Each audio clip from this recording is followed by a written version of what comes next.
O que é então a Revolução Industrial? Vamos falar um pouquinho mais sobre Revolução Industrial. A primeira Revolução Industrial aconteceu ali mais ou menos 1850 na Inglaterra e ela foi impulsionada principalmente pela máquina a vapor, pelo desenvolvimento da máquina a vapor. E o que a máquina a vapor fez foi mecanizar o trabalho. Ele tirou um pouquinho do papel grande que existia da manufatura e aí mecanizou esse trabalho. Além dessa mecanização do trabalho, a gente tem a formação então das conexões entre os países através das estradas de ferro, que favoreceu muito a transmissão da informação. A segunda revolução industrial é chamada também de revolução tecnológica. O que quer dizer essa revolução tecnológica? Na verdade, ela lança mão da eletricidade, da criação da eletricidade. Então você tem aquela mecanização originada na primeira revolução industrial, produzindo a linha de produção e a produção em massa por conta da eletricidade, dos avanços científicos que a eletricidade trouxe. Além disso, você tem a criação do motor de combustão, que também aumentou essa circulação de pessoas e ideias e aí favoreceu o crescimento das indústrias.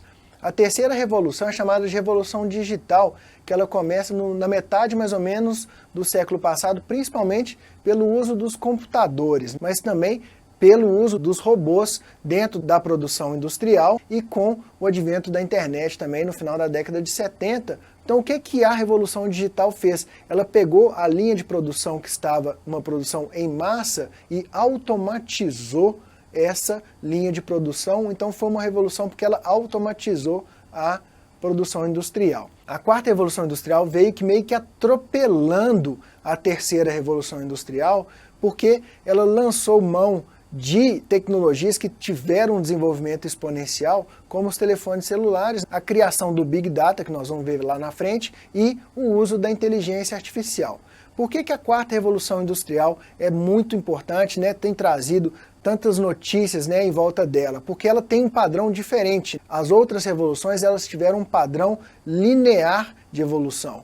E essa revolução industrial, a quarta revolução industrial, tem um padrão exponencial. Então as alterações que a gente percebe nela são alterações muito mais profundas. Elas vão ter repercussões em vários campos e em vários locais do planeta.